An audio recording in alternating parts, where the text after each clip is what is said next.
ये मेजरमेंट के बारे में मेजरमेंट हमारा चल ही रहा था, तो ये हमारा अगला लेक्चर है। तो लास्ट वीडियो में हमने देखा था यूनिट एंड मेजरमेंट के ही, तो उसमें हमने बताया था किस तरह आप जैसे मान लीजिए किलोग्राम ग्राम में चेंज कर सकते हो। और हमने लेंथ की भी मेजर के बारे में बात की थी, मिली सेंटी डेसीमीटर, जैसे सेंटीमीटर में मीटर को कैसे चेंज करते हैं, किलोमीटर में सेंटीमीटर को कैसे चेंज करते हैं, वगैरह वगैरह और भी देखा था। तो जो हम आज देखने वाले हैं अदरवाइज, जिससे मान लीजिए मेजरमेंट ऑफ टेम्परेचर, कई चीज़ें हमारी बची रह गई थी, तो कैसे मेजर करते हैं। मान लीजिए जो खगोलीय होता है, जैसे आपने देखा होगा मून हो गया, हमारा चंद्रमा हो गया, तो उसकी रेडियस कैसे मालूम चली, वो चीज़ मालूम कैसे करते हैं। मान लीजिए वो उसमें तो हम कोई ऐसा तो यूज़ करते नहीं होगी। यहाँ पर क्या है कि किलोमीटर, 2 किलोमीटर, 1000 किलोमीटर, 4000 किलोमीटर मान लीजिए हम माप सकते हैं, बट मैक्सिमम माप सकते हैं। लेकिन जो हमारे पृथ्वी से दूर है, जैसे मून हो गया, मून की रेडियस कैसे मापते हैं, कैसे मालूम चला। सन, सूर्य की रेडियस कैसे मापे, जो कि वहाँ उसके पास मतलब थोड़ा सा अभी ऊपर जाएंगे, उसके पास तक जाने की कोशिश करेंगे, हर चीज़ जल जाएगी, चाहे जो भी बनाएंगे, क्योंकि वो बहुत ही ज़्यादा हीट है। तो उसकी रेडियस को कैसे मापे थे, ये चीज़ जानेंगे हम आज इस वीडियो में। साथ ही साथ देखेंगे उसके बीच का जैसे कैसे वेट भी मापा जाता है, सब कुछ देखेंगे। हर चीज जानने के लिए लास्ट तक वीडियो जरूर देखिएगा। सबसे पहले हम देख लेते हैं मेजरमेंट ऑफ टेम्परेचर। टेम्परेचर का मेजरमेंट कैसे किया जाता है, तो हेडिंग डालेंगे मेजरमेंट ऑफ टेम्परेचर। टेम्परेचर का मेजरमेंट, वैसे आप जानते हो टेम्परेचर का मेजरमेंट कैसे किया जा सकता है। कई चीज आप लोग जनरली जानते होंगे डिग्री सेल्सियस में, डिग्री सेल्सियस में आपने देखा रहा होगा, लेकिन उसका भी होता है केल्विन होता है, फ़ारेनहाइट होता है और डिग्री सेल्सियस होता है। वो भी जानेंगे किस प्रकार चेंज किया जाता है, फ़ारेनहाइट को डिग्री सेल्सियस में, डिग्री सेल्सियस को केल्विन में और केल्विन को फ़ारेनहाइट में, मतलब सबको चेंज करने के तरीके भी हम बताएंगे। तो मेजरमेंट ऑफ टेम्परेचर, टेम्परेचर को मेजरमेंट करने के 3 तरीके हैं, मतलब 3 क्वांटी में मापी जा सकती है। There are 3 क्वांटीज। फर्स्ट हो गया जैसे हमारा मान लीजिए डिग्री सेल्सियस,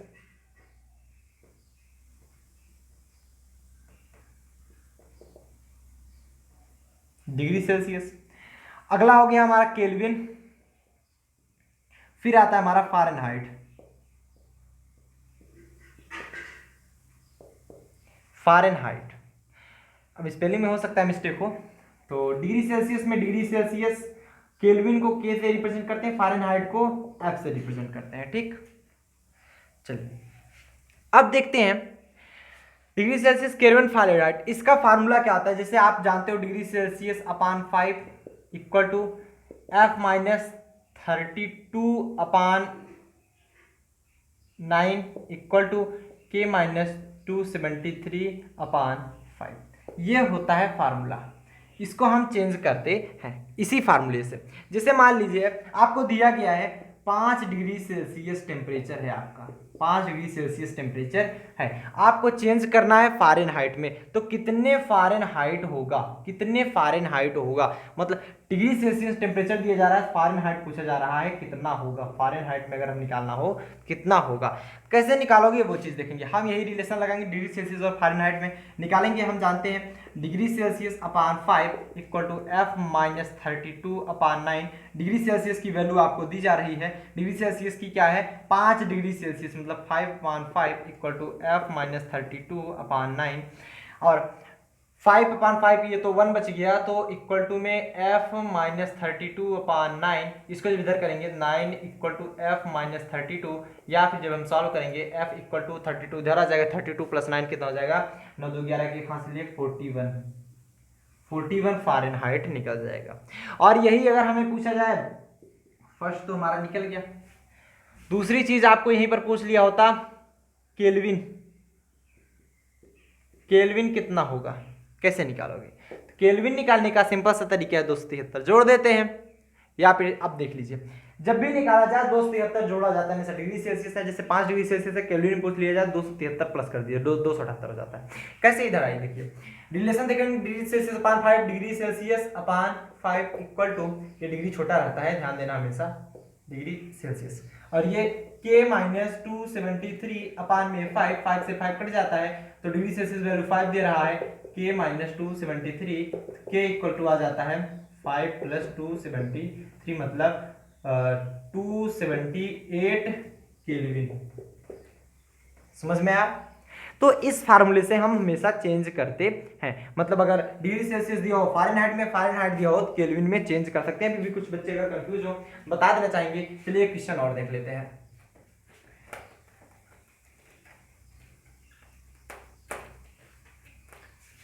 केल्विन हमारा दिया जा रहा है, ये ध्यान देंगे, केल्विन हमारा 73 केल्विन है। तो डिग्री सेल्सियस आपको फाइंड करना है। डिग्री सेल्सियस कैसे फाइंड करोगे? सिंपल सा, डिग्री सेल्सियस फाइंड करना हो तो 273 घटा दीजिए इसमें से, तो वैसे फाइंड हो जाएगा। नहीं तो आप देख लीजिएगा, degree Celsius upon 5 equal to Kelvin में निकालना है तो k माइनस 273 अपान 5, 5 से 5 मर गया। डिग्री सेल्सियस की वैल्यू में निकालनी है तो k की वैल्यू क्या है? 73 माइनस 273, वही तो आया। 3 में 3 गया 0, 7 में 7 गया 0, बच्चा -2 लिख लो, माइनस में 200। Degree Celsius equal to minus में 200। ठीक, कंफर्म होता है। अगर इसी को आपको चेंज करना हो किसमें? फ़ारेनहाइट में, तो फ़ारेनहाइट में चेंज करने के लिए सिंपल सा फार्मूला लगा लेंगे। क्या? f minus 32 equal to upon 9 equal to k minus 273 बटे 5। f minus 32 upon 9 equal to k की वैल्यू क्या है? 73 में से 2 73 चला जाएगा तो -200 बटे 5, 20 2500 मतलब 40, माइनस में 40 आ गया। तो f minus 32 equal to 9 36 360, minus में 360, और f इक्वल टू माइनस में 360 प्लस में 32, ये घट जाएगा तो हो जाएगा माइनस में 328, 28 तो 30, हाँ सही है। f की वैल्यू माइनस में 328। तो ये था हमारा मेजरमेंट ऑफ टेम्परेचर। टेम्परेचर को मेजर करना हो हमेशा ध्यान रखिएगा, क्योंकि यूनिट एंड मेजरमेंट चल ही रहा है। आपको जितनी भी वैल्यू चेंज करना होगा तो ये फार्मूला आप याद रखेंगे। क्या होता है? Degree Celsius upon 5 equal to f minus 32 upon 9 equal to k minus 273 upon 5। Note कर लीजिए फटाफट से, आगे हम चलें।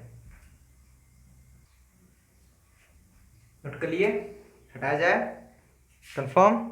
चलिए, मेजरमेंट ऑफ लेंथ हमने कल आपको बताया था, लेकिन आज थोड़ा एक्सप्लेन में बताने वाले हैं। इसलिए मेजरमेंट ऑफ लेंथ हमने सिर्फ वहां पर लेंथ के बारे में बताया था जो फिजिकली लेंथ आप डिटरमाइन करते हो, डिग्री से centimetre, millimetre, decimetre, decametre, hectometre, kilometre, metre, इन सभी के बारे में हमने बताया था। आज हम बताने वाले हैं, देखिए मीटर जो लेंथ होता है उसका मेजर करने के लिए हम एक तो अत्यंत छोटी दूरी लेते हैं, बहुत ही स्मॉल डिस्टेंस को हमको देखना हो। जैसे मान लीजिए एटम की साइज बतानी हो, कैसे निकालेंगे? मॉलिक्यूल की साइज बतानी हो, मॉलिक्यूल का रेडियस बताना हो, कैसे निकालेंगे? ठीक, जैसे एटम का रेडियस निकालना हो, कैसे निकाल पाओगे? मॉलिक्यूल की साइज निकालनी हो, कैसे निकाल पाओगे? बहुत ही छोटे हैं, इसको सेंटीमीटर में तो मापोगे नहीं। तो ये सब चीज हम देखेंगे। उसके बाद हम देखेंगे बहुत ही बड़ी दूरी, जैसे मान लीजिए आप खगोलीय पिंड मान लीजिए, उसका रेडियस निकालना हो, खगोलीय पिंड का रेडियस निकालना हो, कैसे निकालोगे? तो वो सब हम चीज इसमें देखेंगे। तो हेडिंग डालेंगे, इसके बाद आप लोग measurement of length, measurement of length, length का मेजर हम करेंगे इसमें, मेजरमेंट ऑफ लेंथ। एक तो हमारा होगा measurement very small distance, measurement of very, measurement of very small distance.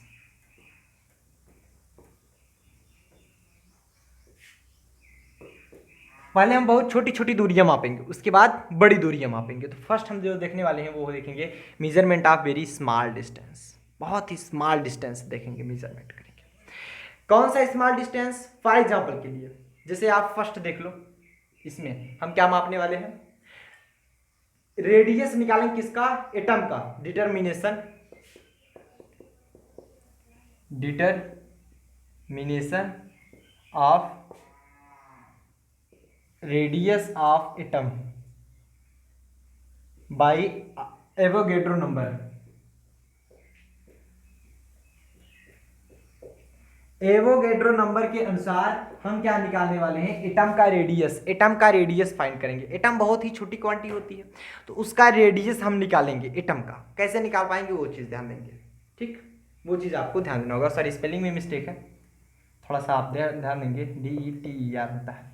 Determination, हम जानते हैं, ध्यान देंगे, जो परमाणु होते हैं अत्यंत छोटे छोटे गोले की भांति होते हैं। जो परमाणु होते हैं दैट इज छोटे छोटे, वो क्या होते हैं, छोटे छोटे गोले की भांति होते हैं, मतलब कुछ ऐसा। और उनके बीच में डिस्टेंस भी होता है। डिस्टेंस होने के कारण उसके बीच में एक जालक द्वारा बंधे होते हैं, उनके बीच का डिस्टेंस भी होता है। और हम जानते हैं 1 ग्राम एटम में 6.2 गुणे 10 की घात लगभग 1 मिनट 6.023 गुणे 10 घात 23, 6.023 गुणे 10 की घात 23 एटम होते हैं। ये चीज एवोगैड्रो नंबर जिसे आप बोलते हैं, मतलब 1 ग्राम अगर एटम लिया जाए 6.023 गुणे 10 घात 23 एटम होते हैं इसमें। और जो कि आप ध्यान देना 2/3 पार्ट क्या किए रहते हैं, इनक्लोज्ड किए रहते हैं। 2/3 पार्ट इनक्लोज्ड किए रहते हैं, मतलब उस गोले का 2/3 भाग क्या किए रहते हैं, घेरे रहते हैं। चलिए अब हम देख लेते हैं, इतना तो आपको समझ में आ गया होगा। चलिए अब आगे हम देखेंगे। हम जानते हैं, माना लेट, यहां पर मान लेंगे आप let mass of atom, atom का मास क्या है वो चीज पहले देख लेते हैं ना? किसी भी पदार्थ का द्रव्यमान क्या है, let mass of substance, substance का जो मास है क्या है, स्मॉल एम मान लीजिए। और एटॉमिक मास क्या है, जिसे आप परमाणु द्रव्यमान बोलते हो, एटॉमिक मास ऑफ सब्सटेंस। किसी पदार्थ का परमाणु द्रव्यमान क्या है, कैपिटल एम मान लेते हैं। और वॉल्यूम इनक्लोज्ड बाय सब्सटेंस, पदार्थ द्वारा घेरा गया आयतन, कैपिटल वी है ना। और क्या मान लेते हो, रेडियस ऑफ एटम, एटम का रेडियस क्या है, स्मॉल आर। ये चीज हमने माना।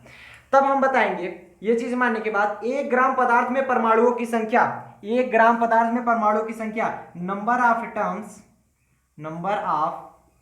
Atoms in 1 gram. 1 ग्राम परमाणुओं की संख्या कितनी हो जाएगी, capital N by M. Number of atoms in 1 gram, 1 gram में परमाणुओं की संख्या capital N by capital N होगी, क्योंकि ये कैपिटल एन क्या है, एवोगैड्रो नंबर। यहां पर लिख लेंगे कैपिटल एन, मान लीजिए एवोगैड्रो नंबर है, जिसकी वैल्यू आप लोग जानते हो 6.023 गुणे 10 की घात 23। ये चीज आप ध्यान रखिएगा, 6.023 गुणे 10 की घात 23। अब देखेंगे, जब 1 ग्राम में n बाई एम है तो यम ग्राम में कितने हो जाएंगे, स्मॉल यम ग्राम में। Number of atoms in 1 gram of substance, यहां पर लिखेंगे ऑफ सब्सटेंस, पदार्थ के ऑफ सब्सटेंस।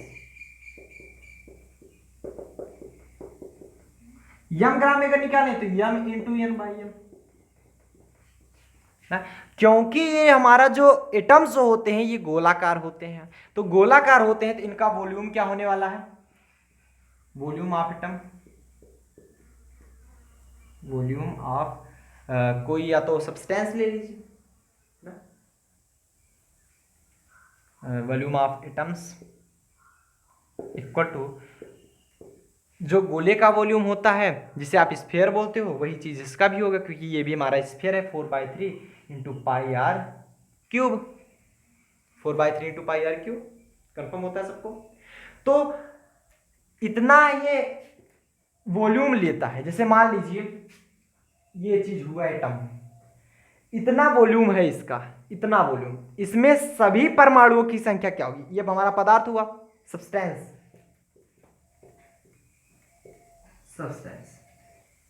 ये सब्सटेंस हुआ, मतलब इसका वॉल्यूम इतना हुआ, तो सभी परमाणुओं की संख्या क्या होगी वो चीज ध्यान देंगे। तो लिखेंगे पदार्थ के सभी परमाणुओं द्वारा घेरा गया आयतन, परमाणु के सभी पदार्थ के सभी परमाणुओं द्वारा घेरा गया आयतन। तो टोटल वॉल्यूम लिख लेंगे, या फिर total volume enclosed bye all atoms in substance. यार बार बार क्या लिखें, देखिएगा यम 1 ग्राम में एन बाई एम था, यम ग्राम में M into N by M हुआ, कंफर्म जानते हो। वॉल्यूम जो होता है एटम का ये इतना होता है, तो जब एक एटम का वॉल्यूम इतना होता है और ये यम ग्राम इतना घेरता है तो इतना मल्टीप्लाई इतना हो, मतलब M N by capital M multiply में 4/3 पाई आर। समझ पाए।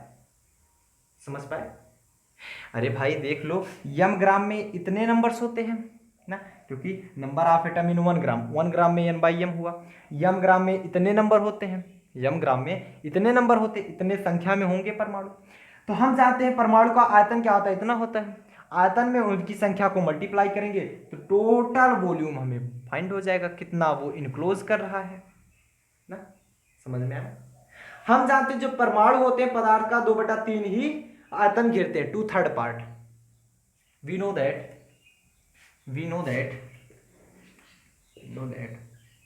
atoms enclosed 2/3 part of volume of substance का 2/3 पार्ट ही ये क्या करते हैं, वॉल्यूम को इंक्लूज करते हैं, बाकी कुछ खाली स्थान। अरे भाई ध्यान दीजिएगा, कोई सब्सटेंस है, इसमें अगर भरे होंगे ये एटम्स, ध्यान समझिएगा तभी समझ में आएगा, तो इनके बीच का स्थान भी तो घेरा कम है, इसलिए 2/3 पार्ट निकालेंगे, 2/3 ये निकल जाएगा 0.667। इतना पार्ट ही ये क्या करते हैं, घेर पाते हैं। पूरा तो घेरेंगे नहीं क्योंकि सॉलिड तो है नहीं, गोला गोलाकार है, तो बीच में कुछ खाली स्थान भरे होते हैं, जालक की भांति क्या करते हैं, जालक में रहते हैं। तो we know that the atom enclose 2/3 part of the volume substance, तो इतना बराबर क्या हो जाएगा, वॉल्यूम के सब्सटेंस का 2/3 पार्ट। तो हम लिखेंगे यम इंटू कैपिटल एन अपान कैपिटल एम, ये स्मॉल एम है, इंटू में 4/3 पाई आर क्यूब इक्वल टू पूरे सब्सटेंस का वॉल्यूम V है, कैपिटल V हमने माना है, volume of substance capital V, उसका 2/3 पार्ट इसके बराबर हो जाएगा। मतलब वॉल्यूम का कितना है, 2/3 पार्ट ही मिला है हमको।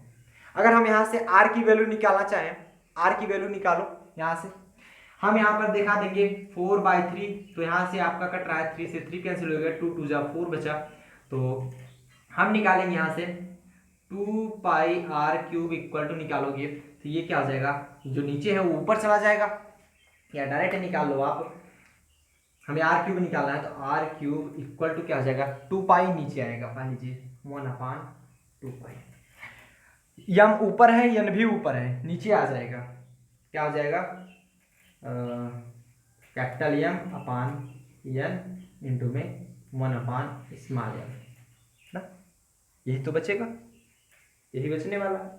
अब हम करेंगे क्या, आर क्यूब की वैल्यू हमारी इतनी आ गई, आर की वैल्यू जो आ जाएगी वो आ जाएगी ऊपर, कैपिटल एम है बचा है, और अपान में 2 पाई, ये भी तो था एम भी, 2 पाई एम इंटू में कैपिटल एन, इसका पावर 1/3।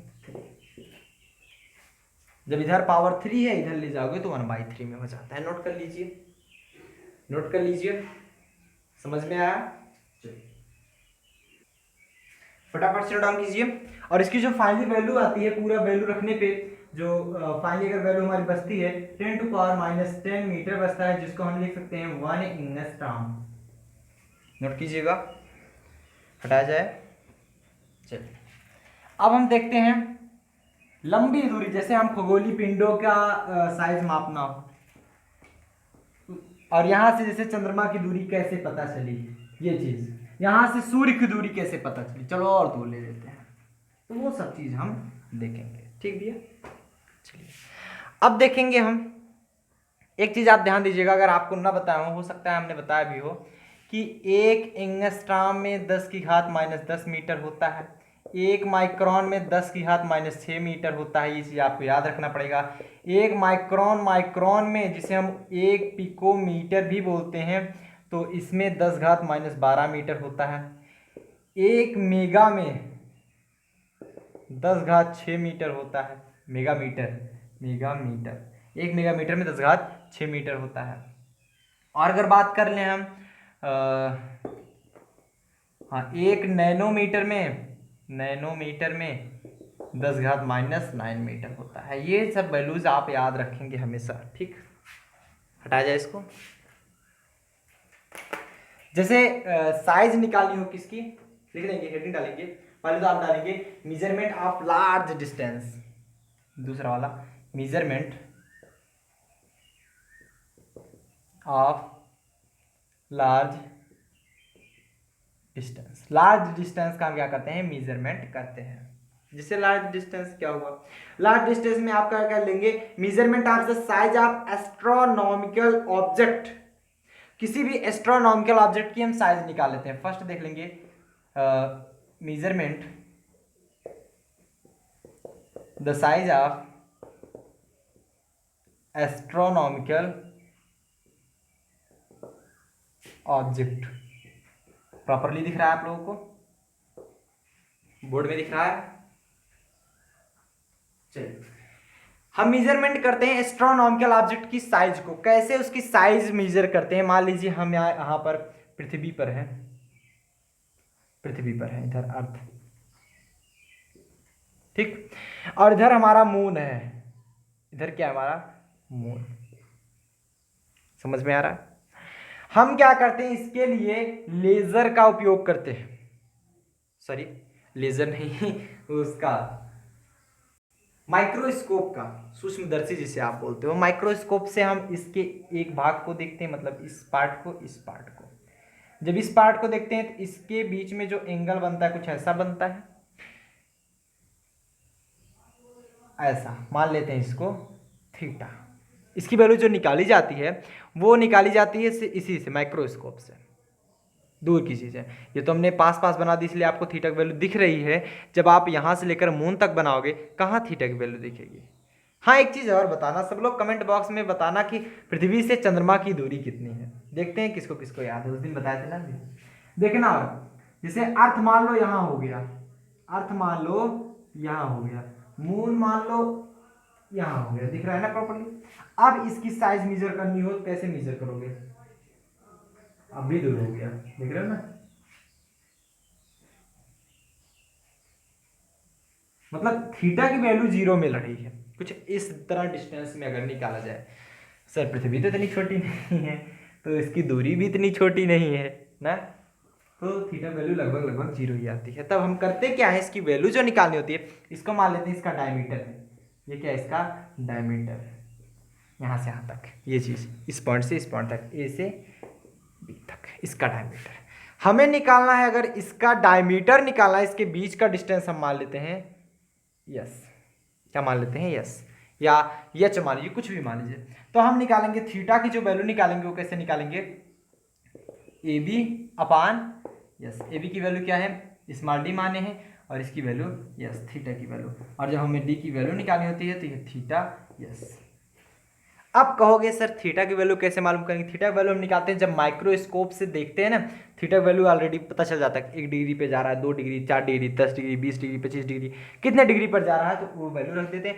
अब कहोगे सर इसके बीच का डिस्टेंस कैसे फाइंड करें, बात ये आती है। इसकी रेडियस तो फाइंड कर लेंगे, माना हाँ सर मान लिया फाइंड कर लेंगे, इसके बीच का मतलब रेडियस फाइंड कर लेंगे। रेडियस फाइंड मतलब डायमीटर फाइंड होगा तो रेडियस फाइंड हो जाएगा, तो उसका साइज भी मिल जाएगा हमको। लेकिन हम इसके बीच का डिस्टेंस कैसे निकालेंगे, डिस्टेंस कितना है, बात ये उठता है। तो वो चीज़ निकालने के लिए आपको बी वाला ऑप्शन देखना पड़ेगा, मेजरमेंट ऑफ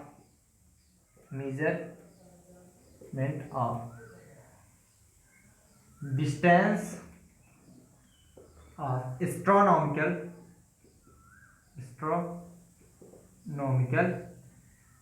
ऑब्जेक्ट। अब देखिए डिस्टेंस कैसे फाइंड करते हैं। माना ये क्या है, ध्यान से देखना, ये है हमारा सन ना, ये क्या हुआ हमारा सन हुआ। हमें क्या निकालना है, डिस्टेंस निकालना है, ध्यान से समझिएगा।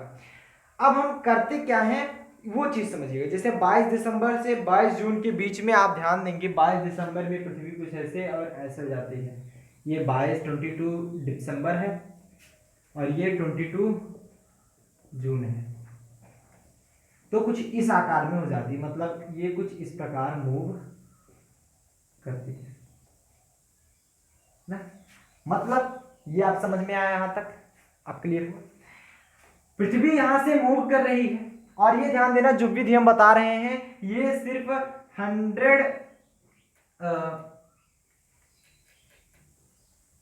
100 प्रकाश वर्ष के लिए ही मेजर है। सिर्फ 100 प्रकाश वर्ष। 100 प्रकाश वर्ष कितना होता है? प्रकाश मतलब लाइट, 100 लाइट ईयर के लिए ही सिर्फ है। 100 लाइट ईयर से ज़्यादा दूर हुआ, 100 लाइट ईयर थोड़ी कम थोड़ा होती है। जैसे मान लीजिए आपको निकालना हुआ तारों के बीच की दूरी, तो अगर बहुत ज़्यादा दूर है, 100 प्रकाश वर्ष से दूर है, तब नहीं निकाल पाओगे। 1 सेकंड में प्रकाश 3 लाख किलोमीटर जाती है, 3 × 10⁸ मीटर जाती है 1 सेकंड में। 1 मिनट में कितनी बार जाएगी? 60 से मल्टीप्लाई कर दो। वैसे 1 साल में कितनी दूर जाएगी पृथ्वी, पृथ्वी करें प्रकाश, उतनी दूरी हमारा 1 प्रकाश वर्ष कहलाता है। सोच लो, 1 सेकंड में 3 लाख किलोमीटर चली जाती है, 1 साल में कितना जाएगी? उसी को हम प्रकाश वर्ष बोलते हैं। तो ऐसे 100 सालों में जितनी दूर जाएगी, 100 सालों में, सोचो 100 सालों में, उससे भी दूर दूर, पता नहीं कितने दूर दूर तक तारे हैं। तो वो उसके बाद हमारी दूरी निकालना असंभव हो जाता है। ये सिर्फ लिमिट है 100 प्रकाश वर्ष। 100 प्रकाश वर्ष बहुत होता है, मतलब मनुष्य के जानने योग्य 100 प्रकाश वर्ष ही है, समझ लीजिए एक प्रकार से, मतलब अपने काम का मनुष्य निकाल चुका है। अब करते क्या है, कहीं से भी अगर हमें डिस्टेंस निकालना हुआ, कहीं से भी ध्यान देना, चाहे जहां से हमें अगर निकालना हो, मान लो हमें इसकी सन की दूरी यहां से निकालना, यहाँ पर कोई स्टार है, कोई भी क्या है यहाँ पर स्टार है, स्टार को हम यस से रिप्रेजेंट कर लेते हैं। अगर इसके सन से इसकी दूरी मालूम करनी हो तो पहले हम इसके देख लेते हैं कि पृथ्वी जो है निकाल रहा है 22 दिसंबर से 22 जून। हम क्या करते हैं, इससे एक लाइन ड्रा कर लेते हैं जो कि एंगल बना लेगा फाई। इसकी वैल्यू स्मॉल एस मान लेते हैं, रेडियस या तो स्मॉल आर मान लीजिए, कोई दिक्कत नहीं है, स्मॉल आर मान लेते हैं। ठीक, अब ये आर्क क्या है, आर्क मान लो इसको ए, इसको बी, और इसके बीच का डिस्टेंस स्मॉल बी। ये क्या है, पृथ्वी सूर्य के चारों ओर जो चक्कर लगाती है, कितने बीच की व्यास कितना है उसका, डायमीटर, वही चीज स्मॉल बी हमारा रिप्रेजेंट करता है, जो कि वैल्यू हमारे निकलती है, अगर निकाला जाए, जो कि हमारा प्रैक्टिकली डिटरमाइंड है 3 × 10⁻11 किलोमीटर, जिसे हम 2 AU बोल सकते हैं, 2 AU। तो b बराबर 3 × 10⁻11 किलोमीटर होता है ये। अब हमको निकालना हुआ तो फाई बराबर हम निकाल सकते हैं आर्क AB अपान रेडियस। अब ये देखो, इसको सेंटर मान के हम इधर खींचे, देखो इधर इसको सेंटर मान के, जैसे ऐसे सेंटर मान के ऐसे खींचते नहीं हो, ऐसे सेंटर मान के हमने आर्क लगाया, ऐसे सेंटर लगाओगे ऐसे गोलाकार में बनेगा। तो इसका ये क्या कहलाएगा, रेडियस तो कहलाएगा। रेडियस चाहे हम AS माने चाहे BS माने, मान लो AS और BS कोई भी मान लो। अगर हम आर के बी की बात करें तो स्मॉल बी अपान AS की वैल्यू कितनी हो जाएगी, AS या BS कोई भी वैल्यू, स्मॉल आर डिस्टेंस मतलब रेडियस हमें फाइंड होगा, फाइव की वैल्यू, और हम क्या करेंगे, यहां से हमें निकालना क्या है, बी की वैल्यू तो फाइंड है, हमें निकालना है इसके बीच की दूरी, आर पहले निकालेंगे, रेडियस, रेडियस जब फाइंड करेंगे आर बराबर क्या हो जाएगा, बी अपान, आर बराबर क्या हो जाएगा, बी अपान 5। बी की वैल्यू फाइंड है, और फाइव की वैल्यू हम कैसे निकालेंगे आप लोगों को पता ही चला, माइक्रोस्कोप के द्वारा हम यहाँ पर देखते हैं कितने फाइव कितने एंगल पे ये झुका हुआ है, तो वहां से हम फाइंड करते हैं फाइव की वैल्यू। हालांकि ये सब आपके कोर्स में नहीं है भी कोर्स में, आपके कोर्स में है, लेकिन आता नहीं है, वो चीज़ बता रहे हैं। तो आपको ये सिर्फ समझने वाली बात है कि कभी आपके दिमाग में आ जाए कैसे मापे अगर, तो ये वीडियो देखने के बाद आपको क्लियर हो रहा होगा। तो आर की वैल्यू जो निकालना है, मतलब आर की वैल्यू कैसे निकाले कि इस पूरे, पहले इसकी कक्षा के बारे में निकाल लिए, जो घूम रहा है पृथ्वी हमारी कितने डायमीटर में घूम रहा है उसकी वैल्यू प्रैक्टिकली डिटरमाइन किए। उसके बाद हम क्या किए, किसी सन से हम रेडियस निकालिए। जब रेडियस निकालिए, चूंकि हम जानते हैं, आप कहोगे सर रेडियस ये तो इसकी निकली है, इसकी रेडियस कैसे निकालें, अब इसके बीच की दूरी क्या होगी, आप ध्यान दीजिएगा, ये भी वैसे बहुत ही छोटा है, तो इसके किनारे किनारे पृथ्वी ऐसे चक्कर लगाएगी, स्टार बहुत ही दूरी होने के कारण इसमें जब एंगल बनाएगा वो लगभग लगभग 0 डिग्री ही होता है, लगभग लगभग। तो वैसे जैसे मान लीजिए कुछ आ रहा है डिस्टेंस, तो कुछ और थोड़ा बढ़ा घटा के लिख देते हैं, तो लगभग में लिखा जाता है, इसलिए एग्जैक्ट वैल्यू नहीं मालूम हो पाती है। तो इसी प्रकार हम निकालते हैं, नोट कर लीजिए। हेडिंग डालेंगे अब मेजरमेंट ऑफ मास, लेकिन उससे पहले बता देंगे एयू क्या है। 1 AU बच्चों के दिमाग में आया होगा एयू क्या है। ये क्या है, डिस्टेंस बिटवीन क्या बोलते हैं उसको, सन एंड अर्थ, अर्थ और सन के बीच के डिस्टेंस है। इसकी वैल्यू जैसे आप लोग यहीं से दिमाग लगा लेना यार, हम जब 2 AU लिखे थे तो इसकी वैल्यू है 3 × 10⁻11, 1 AU लिखेंगे तो इसकी वैल्यू क्या आएगी 1.5 नियरली आती है, 10⁻11 किलोमीटर नियरली। अब एग्जैक्ट वैल्यू आएगी 1.493 ऐसे कुछ करके होता है, ठीक 96 होता है, सॉरी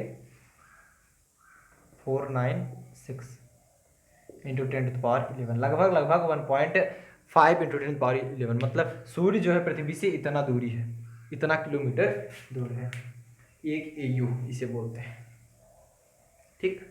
नोट करेंगे, नोट करेंगे, ठीक। अब निकालेंगे मेजरमेंट ऑफ, ये तो लेंथ हो गया, आपने टेम्परेचर भी देखा।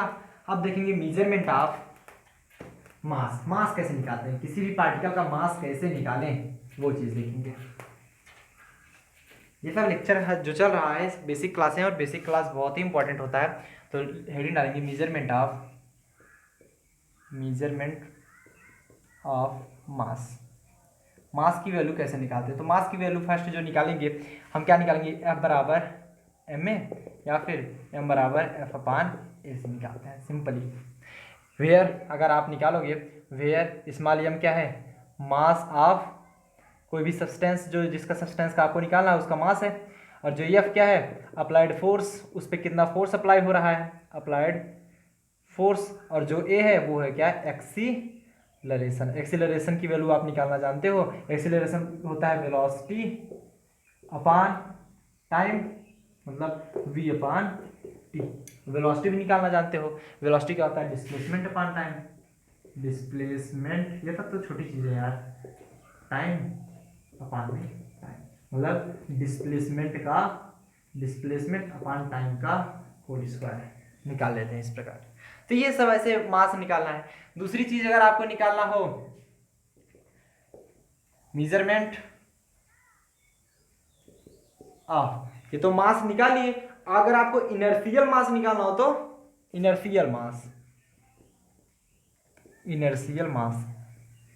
मास को हिंदी में क्या बोलते हैं, जड़त्वीय द्रव्यमान। जड़त्वीय द्रव्यमान निकालना हो तो कैसे निकालो, आवर्तकाल जो होता है, टाइम पीरियड, आवर्तकाल इसे बोलते हैं टाइम पीरियड। हम जानते हैं वैल्यू होती है time period capital T equal to, हम सभी लोग जानते हैं 2π√m/k होता है ना, यही तो होता है ना, 2π√m/k, जहां पर k क्या है और 2π क्या है, यहाँ पर 2π जानते हो, k हमारा यहाँ पर क्या है 2π वैल्यू 22/7 होता है, या 3.4। के हमारा क्या होता है, सिंपल सा आप बोल सकते हो कांस्टेंट। यहाँ से जो हम निकालते हैं t² कर दो, इधर 4π² हो जाएगा, अपान में k हो जाएगा, और इधर m बचेगा, ये हमारा कांस्टेंट है, तो t² = m। यहाँ से भी हम मास निकाल सकते हैं। यहाँ पर m क्या हमारा इनर्शियल मास स्मॉल m है, ये स्मॉल m इनर्शियल मास है, नोट करेंगे। अब अगर हमको निकालना हुआ ग्रेविटेशनल मास, ग्रेविटेशनल मास कैसे निकालते हो वो भी देख लेते हैं, ग्रेविटेशनल मास कैसे फाइंड करोगे। एक प्रकार से आप भार बोल सकते हो ग्रेविटेशनल मास, या फिर आप एक प्रकार से वेट बोलो। ग्रेविटेशनल मास होता क्या है कि किसी भी सब्सटेंस को पृथ्वी अपने और जिसके द्वारा जिस बल से आकर्षित करती है, जिस फोर्स से अट्रैक्ट करती है, वो क्या कहलाता है, हमारा ग्रेविटेशनल मास कहलाता है। एक प्रकार से आपको वेट के बारे में बात किया जा रहा है। वेट बराबर W बराबर mg होता है, mg, तो W बराबर mg निकाल लेते हैं, W को आप वेट बोलते हो। तो यम अगर मान लो इस किसी पार्टिकल का, माना कोई सब्सटेंस है, कोई भी सब्सटेंस है जो कि जिसका मास जो है, सब्सटेंस का जो मास है मान लो दिया गया है 7, मास 7 है तो वेट निकालना होगा। तो 7 × 9.8 बराबर 856, 963, 64, 65, 66, 67, 68, 68.6 किलोग्राम, ऐसे कुछ आ जाएगा ना। समझ में आया? क्लियर होता है? तो ये वेट निकालना हो गया। और एक चीज ध्यान देंगे, जो मास होता है, मास इज वेक्टर क्वांटिटी या फिर स्केलर क्वांटिटी, स्केलर क्वांटिटी होता है, स्केलर क्वांटिटी, और वेट क्या होता है? ये होता है वेक्टर क्वांटिटी। क्यों, कोई बताएगा? ध्यान देंगे, दोनों के पास, इसके पास भी मैग्नीट्यूड होता है। देखिए वेक्टर क्वांटिटी होने के लिए मैग्नीट्यूड और डायरेक्शन दोनों ही आवश्यक होता है, और इसके पास भी मैग्नीट्यूड होता है, मास के पास भी मैग्नीट्यूड। बट मास के वेट के पास जो होता है, मास पहले देख लेते हैं, मास के पास नो डायरेक्शन, डायरेक्शन कुछ भी नहीं होता, बट इसके पास डायरेक्शन होता है नीचे की तरफ। वेट लगाता है, ये धरती पर हम निकाल रहे हैं तो नीचे की तरफ तो वेट लगता है, इसके पास डायरेक्शन होता है। ये दोनों तरफ होने के कारण ये वेक्टर क्वांटिटी, ये स्केलर क्वांटिटी। आज के लिए बस इतना ही, मेजरमेंट यहीं पर खत्म होता है। हम बात करेंगे अगले लेक्चर में डायमेंशन एनालिसिस के बारे में, जो कि आप लोगों को बहुत ही उत्सुकता से इसका इंतजार रहा होगा। आज का हमारा जो टॉपिक होने वाला है इसके बाद का, वो हमारा होगा क्या, डायमेंशन एनालिसिस। तो वो वीडियो आप जरूर देखिएगा ध्यान से, क्योंकि डायमेंशन एनालिसिस अगर समझ गए, डायमेंशन एनालिसिस में कुछ है नहीं, लेकिन उसमें फार्मूले याद करने पड़ते हैं। अगर वो फार्मूले आप याद कर पाए तो समझिए आप सब कुछ याद कर पाए हैं। आगे चल के जितनी भी आप फिजिक्स पढ़ोगे, डायमेंशन एनालिसिस का आवश्यकता जरूर पड़ेगी। ये चीज़ हम आपको बता दें, जो कि आप क्लास 11th में सीखने वाले हो। डायमेंशन एनालिसिस आगे चल के आप जब तक फिजिक्स पढ़ोगे, पीएचडी तक करोगे, तब तक डायमेंशन एनालिसिस की जरूरत पड़ती है। नोट कीजिए, मिलते हैं अगले वीडियो में डायमेंशन एनालिसिस के साथ।